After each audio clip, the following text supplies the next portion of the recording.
Hello friends, make physics interesting में Pradeep sir का नमस्कार। चलो आज हम force acting on the conductor के बारे में और उनके ऊपर पूछे गए अलग अलग प्रॉब्लम्स के बारे में डिस्कशन करने वाले हैं।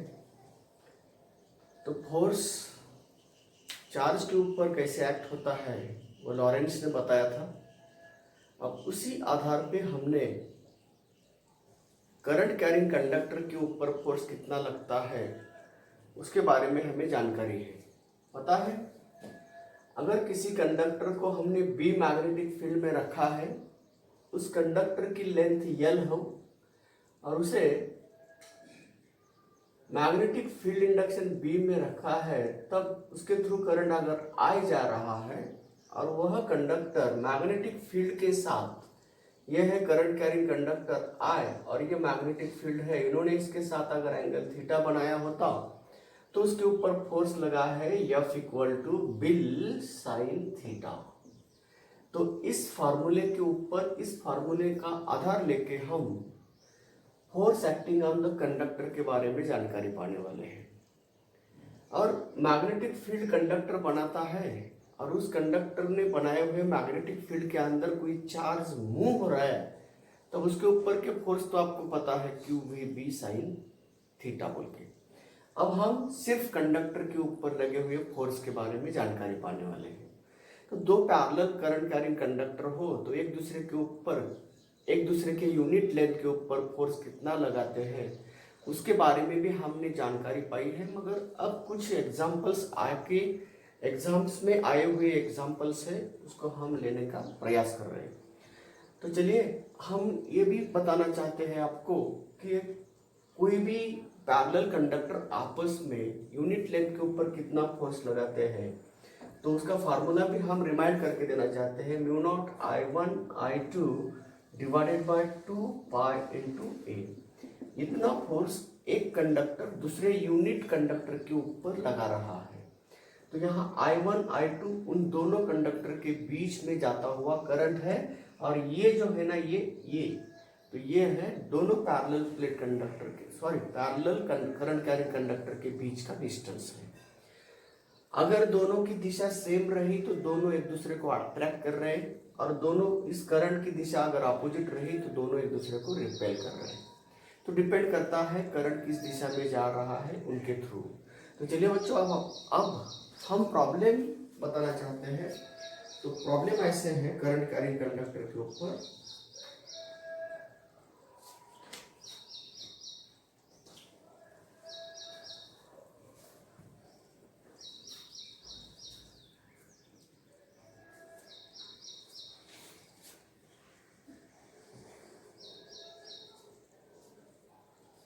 A wire of length L carries a current I along y-axis। एक वायर है वह करंट कैरी कर रहा है along y-axis। देखिए ये x-axis मानेंगे और ये y-axis मानेंगे। तो y-axis के डायरेक्शन में करंट कैरी करता हुआ एक वायर है, स्ट्रेट वायर है। और magnetic field exist given by, तो उसके अंदर एक मैग्नेटिक फील्ड है, उस मैग्नेटिक फील्ड का मैग्नीट्यूड और डायरेक्शन बताया है। Magnetic field exist in 3D, B equal to B nought into 3I plus 2J plus K क्या टेस्ला।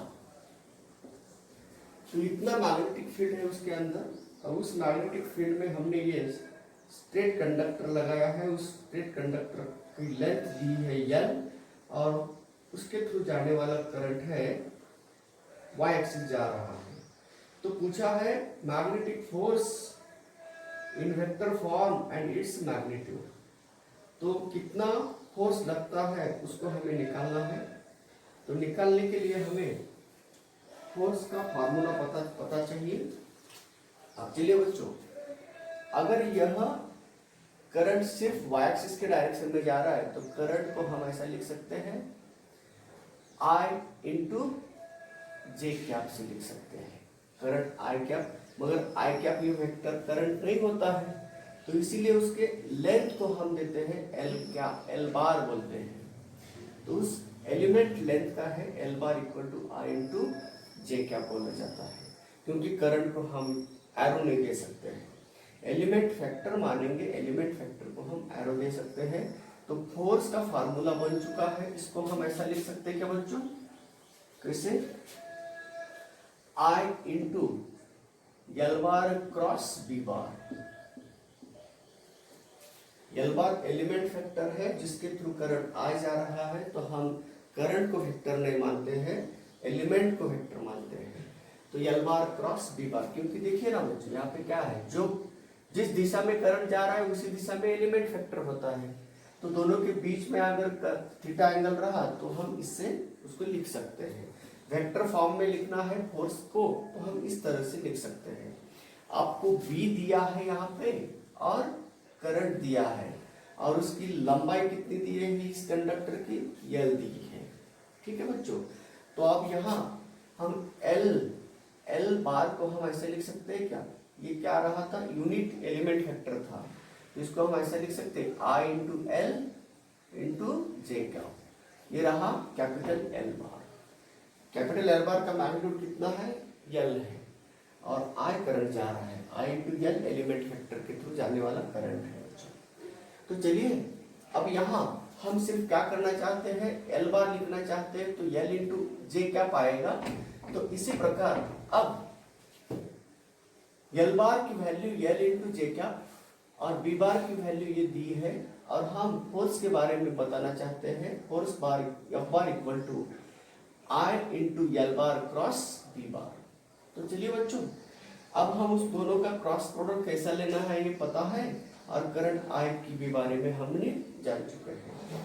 तो चलिए अब यहाँ एफ बार का वेक्टर फॉर्म बताना चाहते हैं, तो आई करंट है और L bar cross B bar का डॉट क्रॉस प्रोडक्ट का मैग्नीट्यूड बताना है।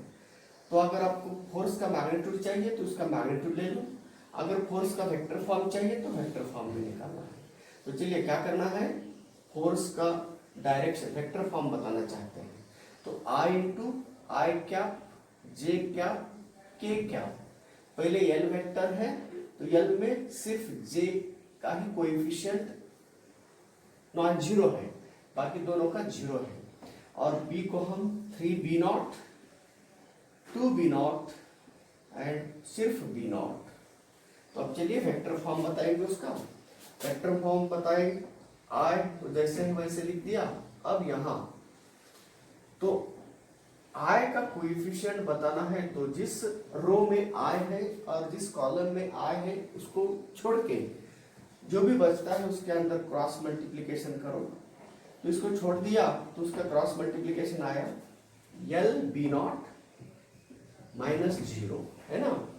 अब चलिए बच्चों आई का हो गया, जे का कोएफिशिएंट ढूंढेंगे, जे से पहले माइनस ले लिया।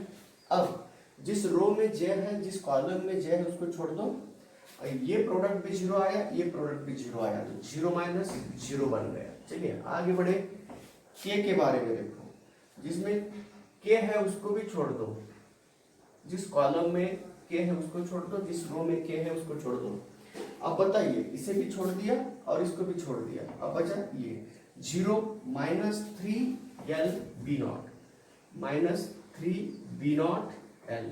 चलिए अब जो बचा है उसको लिख रहा हूं, तो फोर्स एफ बार का वेक्टर फॉर्म आ रहा है बच्चों, I L B not into I क्या minus 3 L B not into J क्या। ये रहा force acting on that current carrying conductor of length L. तो इस प्रकार का वेक्टर फॉर्म आया है। तो अब इसको हम कुछ कॉमन टर्म निकाल के भी लिख सकते हैं, I L into B nought को कॉमन निकाल दो, I cap minus 3 J cap, इससे भी हम निकाल सकते हैं।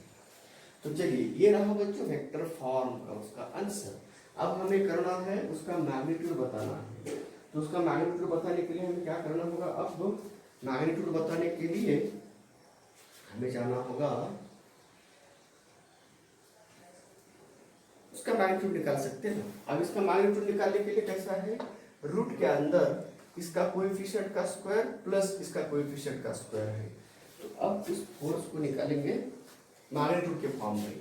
हमने वेक्टर फॉर्म में फोर्स निकाला है, अब मैग्नीट्यूड के फॉर्म में उस फोर्स को निकालने जा रहे हैं। तो उस फोर्स का मैग्नीट्यूड बताना है तो कैसे निकाल सकते हैं बच्चों? आपको वेक्टर नाम के टॉपिक में आपने पढ़ा होगा कि वेक्टर अगर दिया है तो उसका मैग्नीट्यूड कैसे पता करना होता है। तो मैग्नीट्यूड, फोर्स का मैग्नीट्यूड आता है अंडर रूट के अंदर। अब देखिए बच्चों, ये तो कॉमन टर्म है, इसको बाद में ले रहा हूँ। तो इसका स्क्वायर रूट, 1 का स्क्वायर, उसका स्क्वायर रूट बनाने से पहले उसका स्क्वायर प्लस -3 का स्क्वायर इनटू ये IL/B0। तो चलिए 1 का स्क्वायर 1 बन गया, ये 1 गया, 9 बन गया, 9 + 1 √10 बन गया। तो आंसर आया √10 I/L/B0। तो ये रहा बच्चों उस फोर्स के मैग्नीट्यूड का एक्सप्रेशन। तो इतना फोर्स लगेगा उस करंट कैरिंग कंडक्टर के ऊपर। तो उस करंट कैरिंग कंडक्टर के फोर्स का मैग्नीट्यूड हमने बताया। तो यहाँ पे हम ऐसा लिख सकते हैं, यहाँ जो 10 है, √10 है, तो अगर उसको √10 को अगर दूसरे फॉर्म में लिखना चाहते हो तो कुछ एक्सपांशन, फर्दर एक्सपांशन नहीं है। तो अब यही आपका आंसर होगा। आगे लिखना मत भूलिए उसका यूनिट क्या है। तो अगर आपको लेंथ मीटर में दी है और मैग्नेटिक फील्ड टेस्ला में दिया है तो यहाँ यूनिट लिखना कंपल्सन होता है। तो इतना फोर्स इसके ऊपर लगता है। तो अगला क्वेश्चन है बच्चों किसी straight conductor carrying current carrying conductor के ऊपर का। दूसरा क्वेश्चन ऐसा है, आपको दिया है, आपके नोटबुक इसमें ग्रुप में भेजा है मैंने। ए रिजिड वायर है, सेमी सर्कुलर पोर्शन है, उसका रेडियस r दिया है, 2 स्ट्रेट सेक्शन है, उसमें यू शेप का वायर है, उसमें 2 स्ट्रेट है होते हैं सेक्शन और एक सेमी सर्कुलर होता है। The wire is partially immersed in a perpendicular magnetic field। तो फिगर दिया है, find the magnetic force on the wire if it is carries current I दिया है। तो चलिए बच्चे, यहाँ पे हम मैग्नेटिक फील्ड के अंदर एक यू शेप का वायर बता रहे हैं। यह है magnetic field in the direction of board perpendicular to the plane of board. तो इस मैग्नेटिक फील्ड के अंदर बी मैग्नेटिक फील्ड है, उसके अंदर एक सेमी सर्कुलर आर्क वाला और ये 2 स्ट्रेट कंडक्टर्स है। तो ऐसा इस शेप का हमने क्या कर दिया, यहाँ उसका रेडियस है r। इस प्रकार इसके थ्रू करंट I जा रहा है, इसके थ्रू करंट I जा रहा है। अब ये क्वेश्चन आपको पूछा है, इस कंडक्टर के फ्रेम के ऊपर लगे हुए फोर्स के बारे में आपको जानकारी पाना है। चलिए बच्चों, ये स्ट्रेट कंडक्टर है इनफिनिट लेंथ का, एक स्ट्रेट कंडक्टर है इनफिनिट लेंथ का, मगर हमने पार्शियली उसको अंदर रखा है, कुछ पार्ट बाहर है उसका। तो इस प्रकार का करंट कैरिंग फ्रेम है, उसके ऊपर का फोर्स निकालने को कहा गया है। तो चलिए बच्चों, अब हमें मैग्नेटिक फील्ड दिया है और करंट कैरिंग लूप के ऊपर, करंट कैरिंग कंडक्टर के ऊपर के फोर्स बताना है। तो आप कैसे बता सकते हैं यहाँ पे,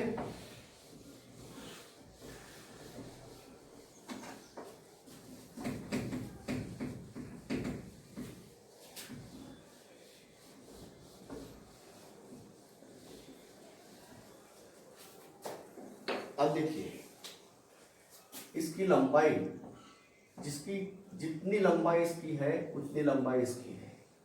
चलो मान लो हम x लंबाई मान ली उसकी,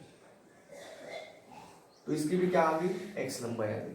चलिए बच्चों, अब मुझे फ्रेम के ऊपर का रिजल्टेंट फोर्स बताना है। तो हम मान लेंगे मैग्नेटिक फील्ड और करंट कैरिंग कंडक्टर एक दूसरे को कैसे है, परपेंडिकुलर है। जब भी हम करंट कैरिंग कंडक्टर को मैग्नेटिक फील्ड के साथ परपेंडिकुलर रखते हैं, उसके ऊपर फोर्स लगता है F = बिल, है ना। तो अगर L लेंथ मान आपको दिया है, X लेंथ माना है आपने, और I करंट जा रहा है, मैग्नेटिक फील्ड की डायरेक्शन पता है। तो चलिए हम बताना चाहते हैं इस पोर्शन के ऊपर लगे हुए फोर्स और इस पोर्शन के ऊपर लगे हुए फोर्स के बारे में जानकारी पाते हैं। अब चलिए बच्चों, ये अगर स्ट्रेट कंडक्टर है, x लेंथ का है, L करंट, I कैरी कर रहा है करंट और B मैग्नेटिक फील्ड परपेंडिकुलर है, तो फोर्स की direction Fleming's left hand rule से पता करते हैं।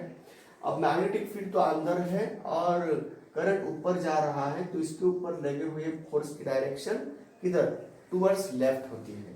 तो force on the left arm के ऊपर का फोर्स बताना चाहते हैं, F लेफ्ट बोलेंगे हम, उसका वैल्यू है B into I into x directed towards left. ठीक है, अब इतना ही फोर्स इसके ऊपर लगेगा क्योंकि दोनों के साइड लेंथ सेम है। तो अगर दोनों के साइड लेंथ सेम है तो अगेन लेफ्ट हैंड रूल से हम उसके डायरेक्शन कंफर्म करेंगे। तो मैग्नेटिक फील्ड अंदर है, करंट नीचे आ रहा है, तो फोर्स इधर लग रहा है। देखिए बच्चों, उतने ही मैग्नीट्यूड का फोर्स लग रहा है राइट आर्म के ऊपर, तो B I X towards right है। तो बच्चों बताइए, अब ये फ्रेम इधर जाएगी या इधर जाएगी, लेफ्ट के तरफ मूव होगी या राइट के तरफ मूव होगी? तो दोनों तरफ भी मूव नहीं होगी, क्योंकि दोनों अपोजिट फोर्स इक्वल मैग्नीट्यूड के लगने से वो कोई इफेक्टिव फोर्स उसके ऊपर हॉरिजॉन्टल डायरेक्शन में नहीं लगेगा। ठीक है बच्चों, अब सवाल है what is the direction of the force acting on this semi circular arc. Semi circular arc जो होती है ना बच्चों, तो उसमें हम उसका सिर्फ एलिमेंट लेंथ जब लेते हैं ना, तो उसकी डायमीटर एलिमेंट रेंज होती है, लेंथ होती है। तो देखिए बच्चों, अगर करंट इस दिशा में जा रहा है तो हम उसको ऐसा सपोज करते हैं, ये स्ट्रेट कंडक्टर है, उसकी लेंथ 2r है। तो ये आर्क है ना, सर्कुलर कंडक्टर है ना, उसको हम सेमी सर्कुलर अगर रहा तो उसके बीच का जो डिस्टेंस है ना, तो उसको हम 2r बोलेंगे। तो it will be looks like a straight conductor of length diameter बोले तो 2 टाइम्स r। तो सिमिलरली बताएंगे बच्चों, करंट तो जा रहा है इस राइट की तरफ जा रहा है, लेफ्ट से राइट। तो चलिए, मैग्नेटिक फील्ड अंदर है, करंट इधर है, फोर्स किधर लगेगा, ऊपर लगेगा। तो इसके ऊपर फोर्स लग रहा है अपर डायरेक्शन में। तो अब देखिए, तो force on the circular arc का आंसर दे रहे हैं, सर्कुलर आर्क का आंसर दे रहे हैं B into R into length कितनी है 2r, तो 2BIR इतना मैग्नीट्यूड का फोर्स लग रहा है और उसकी दिशा है किस डायरेक्शन में, upward, perpendicular to the magnetic field directed upward. इस प्रकार बच्चों ऐसे कुछ क्वेश्चंस होते हैं, समझने में थोड़ा सा दिक्कत होती है मगर आंसर निकालने में बहुत इजी होते हैं। तो इस प्रकार के क्वेश्चन का आंसर हमने आपके सामने बता दिया।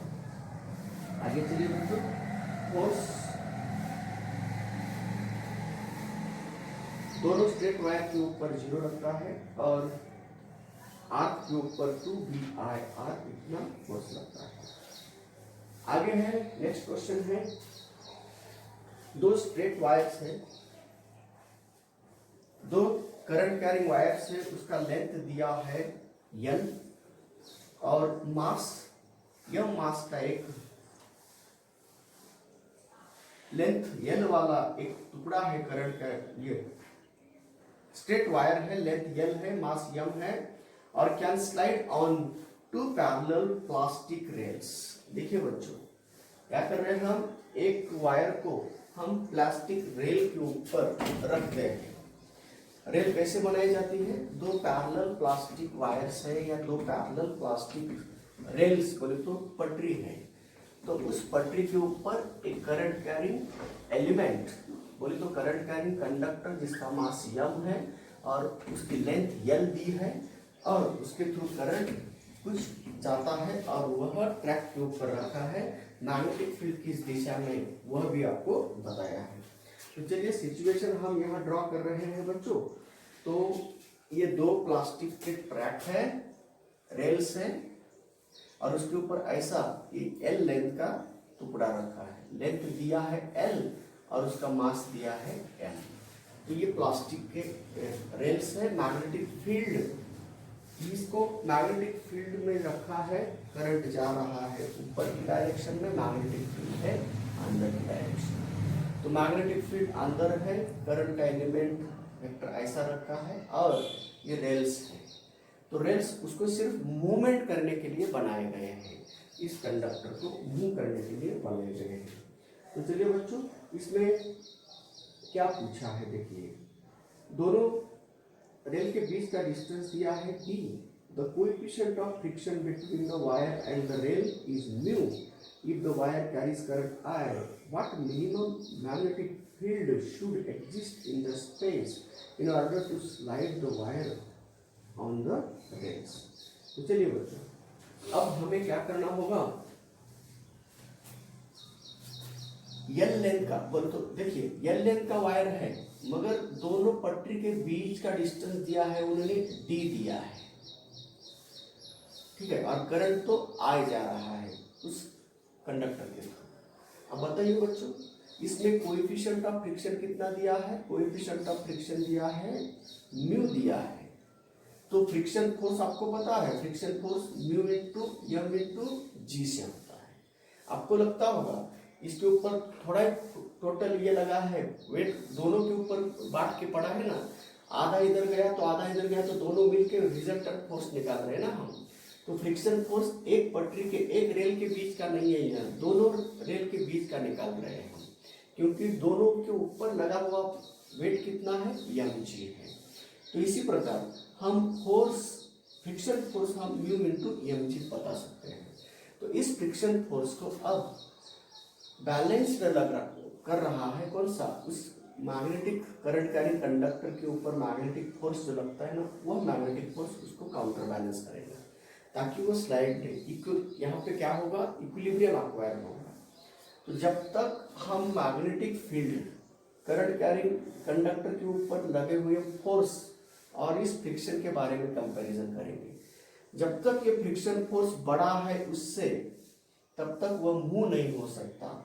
और जब इक्वल टू आ गया, मैग्नेटिक फील्ड का फार्मूला, फोर्स का फार्मूला क्या है बच्चों, बी आई इंटू डी, क्योंकि यहाँ पे करंट कैरिंग एलिमेंट जो इफेक्टेड है ना, तो ये पूरा लेंथ एल लेंथ का है, मगर दोनों के बीच में जो सेपरेशन है ना, वह डी लेंथ का है। तो अब यहाँ ये जो ऊपर जा रहा है उसकी लेंथ और इसकी लेंथ निगलेक्ट करेंगे या कंसिडर करेंगे उसके बारे में, क्योंकि उस दोनों रेल के बीच का डिस्टेंस आपको दिया है। तो इसका मतलब क्या हो सकता है, अगर ये कंडक्टर रहे तो अलग इफेक्ट हो सकता था, मगर ये इंसुलेटर है इसलिए इस डिस्टेंस का कोई असर उसके ऊपर नहीं पड़ेगा। दोनों रेल के बीच का जो डिस्टेंस दिया है कंफ्यूज करने के लिए दिया है। अगर ये कंडक्टिंग रेल्स होते हैं तब आपको ये डिस्टेंस लेना होता है, अगर यहाँ पे आपको इंसुलेटर रेल्स है तो इसका मतलब ये पूरी की पूरी लेंथ आपको लेना होता है, क्योंकि हम किसको, फ्रिक्शन फोर्स किसको अपोज कर रहा है, पूरे टुकड़े को अपोज कर रहा है इसको। तो इसीलिए यहाँ पे बी आई डी ना लेते हुए हम बी आई एल लेंगे, बी आई एल फोर्स लगता है। अब बताइए बच्चों, फ्रिक्शन फोर्स इधर क्यों लिया है, क्योंकि हमने पहले से कंफर्म किया है कि फोर्स की डायरेक्शन किधर लगती है। तो देखिए अब यह गलत हुआ या सही होगा वो डिसाइड होगा। अब करंट अगर ऊपर जा रहा है, मैग्नेटिक फील्ड अगर इधर है, तो फोर्स इधर लगेगा, तो ये गलत हुआ, ये कंसिडरेशन गलत हो सकता है। तो अगर मैग्नेटिक करंट नीचे आ रहा है तो फोर्स इधर लगेगा, फ्रिक्शन फोर्स इधर आएगा। अगर हमने करंट ऊपर लिया हो तो कैसे आएगा, फोर्स इधर लग रहा है तो फ्रिक्शन फोर्स इधर जाएगा। तो डिपेंड करता है करंट के डायरेक्शन में। अगर करंट ऊपर जा रहा है तो उसके ऊपर व्हील फोर्स लगता है इस दिशा में, बी आई एल फोर्स लगता है इस दिशा में। तो फ्रिक्शन फोर्स किस दिशा में होगा, इसी दिशा में होगा। अगर करंट नीचे आता तो फ्रिक्शन फोर्स इस दिशा में होता है। तो चलिए, फ्रिक्शन फोर्स को कौन बैलेंस कर रहा है, बी आई एल। जब तक ये बी आई एल छोटा रहेगा फ्रिक्शन फोर्स से, तब तक वह कंडक्टर मूव नहीं होगा। अगर यह बड़ा हो गया, इक्वल हो गया, तो वह it is just tends to move. तो हमारा क्वेश्चन ये है, उसको मूव करने के लिए मैग्नेटिक फील्ड कितना चाहिए, मतलब उसको इक्वल कर देंगे हम, है ना। तो मैग्नेटिक फील्ड कितना चाहिए, तो बी का फार्मूला पूछा है। तो चलिए बच्चों, mu into M G upon I into L. तो ये आया बच्चों फार्मूला। म्यू आपको दिया है, मास दिया है, जी तो आपको पता है, करंट आई कितना जा रहा है, लेंथ कितना है, तो इतना मैग्नेटिक फील्ड लगेगा उस कंडक्टर को मोशन में लाने के लिए। तो चलिए बच्चों ये रहा अपना answer mu mg upon I L. तो इससे ज्यादा अगर रहा तो मोशन में लाते हैं, है ना, बी इससे ज्यादा रहा तो मोशन में आ सकता है। कम से कम पूछा है इसीलिए हम मिनिमम इतना मैग्नेटिक फील्ड लगेगा उस करंट कैरिंग कंडक्टर को मोशन में लाने के लिए। तो ये बच्चों एक हो गया और दूसरा क्वेश्चन।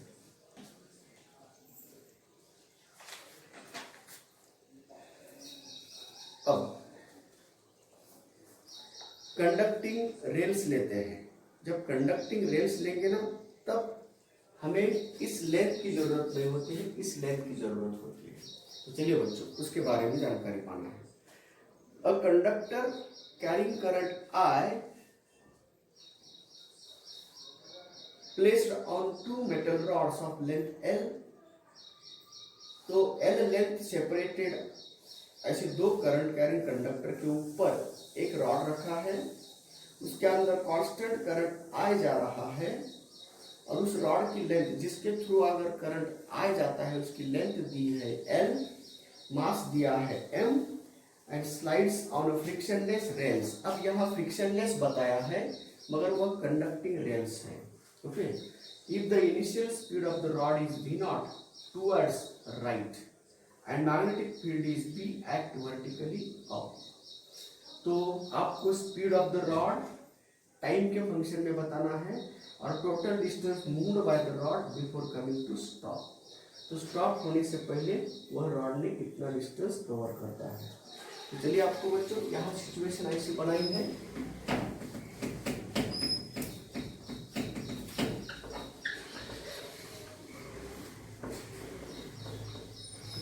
बनाने वाले प्रॉब्लम बनाया है, इसके ऊपर बनवाया है। तो ये दो रेल्स है बच्चों, है ना, एक दूसरे से कितना दूर रखा है, L डिस्टेंस दूरी पे रखा है। उसके ऊपर एक रॉड है बच्चों, रॉड की लेंथ कितनी भी दे रहे हो उसकी लेंथ हम कितनी पकड़ सकते हैं, L। एक करंट कंडक्टिंग लूप्स है। अब हमें सिर्फ यही पूछा गया है तो ये कंडक्टिंग रहा या नॉन कंडक्टिंग रहा उसके ऊपर कोई असर नहीं पड़ने वाला है, मगर उन्होंने बताया जो बताया वो आपको समझा रहा हूँ। मैग्नेटिक फील्ड कैसे बोला है, ये सिचुएशन जो है ना बच्चों इस तरह की सिचुएशन है। ये 3 डायमेंशनल फिगर है बच्चों। तो ये रहा एक ये रेल रहा, ये दूसरा रेल रहा और ये सिचुएशन है। और ये जो कंडक्टर के ऊपर का आप उसका डिस्टेंस बताना चाहते हो, उसका वेलोसिटी निकालना चाहते हो, ये कंडक्टर है बच्चों। देखिए इस तरह का सिचुएशन है ना। तो अगर ये सिचुएशन ऐसी है तो मैग्नेटिक फील्ड की दिशा उन्होंने बोला है मैग्नेटिक फील्ड ऐसे होता है, बोले तो अपवर्ड डायरेक्शन में मैग्नेटिक फील्ड है। इसी प्रकार की सिचुएशन यहाँ मैं प्लॉट कर रहा हूँ। तो ये करंट क्या, ये लूप्स है, ये क्या है, दो रेल्स है, उसके ऊपर ये L लेंथ का L सेपरेशन के बीच में इसको रखा है। तो अब इसकी लेंथ हमने कंडक्टिंग रेल्स है इसीलिए उसकी लेंथ हम L की पकड़ने वाले हैं। अब चलिए बच्चों, अब ये मैग्नेटिक फील्ड ऊपर है, मैग्नेटिक फील्ड की डायरेक्शन ऊपर दिखा रहा हूँ। यहाँ पे समझने के लिए ये सिचुएशन है, यहाँ समझने में थोड़ी दिक्कत आ सकती है। तो मैग्नेटिक फील्ड की डायरेक्शन इधर होगी, इस दिशा में मैग्नेटिक फील्ड रहेगा। चलिए अब करंट की डायरेक्शन बताना है तो करंट बाहर की तरफ आ रहा है, इस दिशा में करंट आ रहा है, बोले तो इधर आ रहा है। तो ये करंट आ रहा है इस दिशा में। तो आपको यहाँ इनिशियली वह करंट कैरिंग कंडक्टर जो है ना इनिशियली मूवमेंट कर रहा था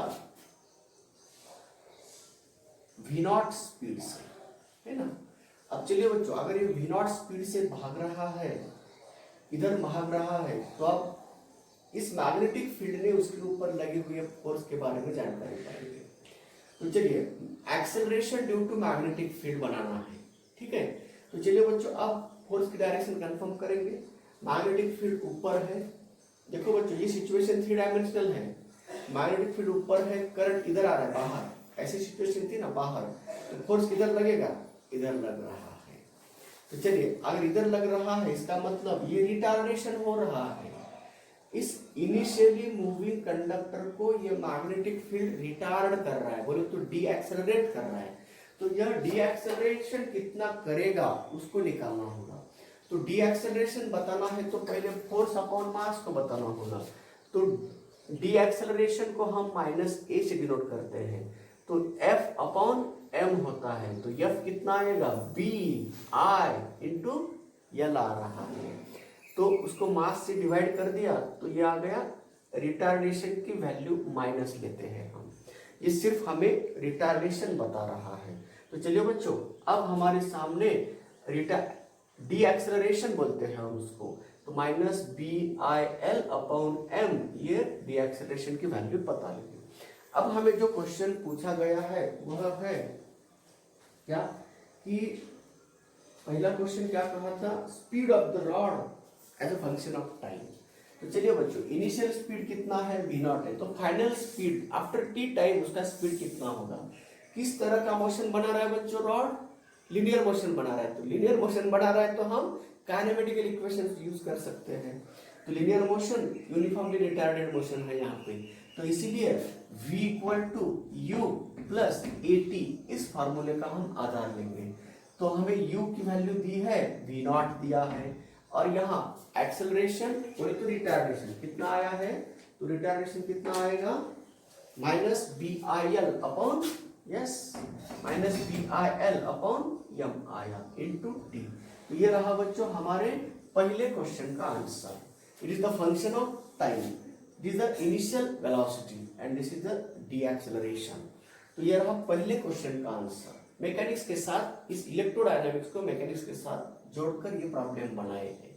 तो इसके लिए पूरा नॉलेज चाहिए। हम मैकेनिक्स में काइनेमेटिक्स पढ़ते हैं, उसके इक्वेशंस यहाँ यूज करते हैं। अगला क्वेश्चन ऐसा दिया है, कितना डिस्टेंस वह गया बिफोर स्टॉप। तो बिफोर स्टॉप बोले तो स्टॉप होना ही है, तो उसका वेलोसिटी कितना होगा, तो स्टॉप होने तक कितना लंबा गया, बोले तो फाइनल वेलोसिटी कितनी हो गई उसकी, 0 हो गई। तो फाइनल वेलोसिटी 0 हो गई, तो हम डिस्टेंस के बारे में जानकारी पाना चाहते हैं, तो हमें तीसरा काइनेमेटिकल इक्वेशन याद होगा, v square equal to u square minus 2a into S. यहाँ रिटार्डेशन है इसीलिए नेगेटिव ले लिया मैंने, अगर एक्सेलरेशन में लिखना चाहते हो तो पॉजिटिव आ जाएगा। तो ये 0 बन गया। तो आपको पता है u नॉट कितना है, v नॉट है, minus 2 into B I L upon M into S. ये डिस्टेंस आपको पता करना है। तो चलिए निगेटिव को पॉजिटिव बना दो, 2 into B I L upon M into S equal to V not square आ गया। तो आपको यस की वैल्यू बताना है, तो M into V not square divided by 2 into B I L. तो आ गया बच्चों ये आंसर हमारा, स्टॉप होने तक वह रॉड कितना डिस्टेंस पार कर सकता है। तो उसका आंसर आया M V not square two B I L. इस प्रकार के प्रॉब्लम, ढेर सारे प्रॉब्लम्स हमें मैकेनिक्स के साथ जोड़कर किया है। तो इसीलिए बोलता हूँ ना मैं, मैकेनिक्स बहुत ही इंपॉर्टेंट पोर्शन है जिसको कहीं पे फिजिक्स में कहीं पे भी उसको मिक्स किया जाता है। तो इसीलिए वर्सेटाइल ब्रांच है मैकेनिक्स, वर्सेटाइल नॉलेज है मैकेनिक्स का। तो इस प्रकार बच्चों यहाँ हम कुछ करंट कैरी कंडक्टर के ऊपर अभी तक कुछ एग्जाम्स में अलग अलग प्रकार के जो क्वेश्चन कहे गए, पूछे गए, उसके बारे में हम जानकारी पाई है। तो ऐसे ही ढेर सारे क्वेश्चंस होते हैं जिनमें थोड़ा सा घुमा कर पूछा जाता है। तो इस प्रकार हम करंट कैरिंग कंडक्टर के ऊपर के प्रॉब्लम्स सॉल्व कर रहे हैं। मगर यहाँ पे सबके सब प्रॉब्लम्स लेना उतना ये नहीं है, सफिशिएंट नहीं होता है। कुछ प्रॉब्लम्स आपको घर में प्रैक्टिस करनी पड़ती है। तो आपको जो मैं असाइनमेंट दिया, आपको जो ग्रुप पे भेज दिया ना, उसके ऊपर से तुम क्या कर सकते हैं, ढेर और कुछ प्रैक्टिस कर सकते हैं, अलग अलग घुमा घुमा कर पूछे गए प्रॉब्लम्स के बारे में। चलिए हम यहाँ इस वक्त हम यहाँ पे रुकते हैं, आगे कल लौटेंगे दूसरे कंसेप्ट के साथ। तब तक के लिए थैंक यू वेरी मच।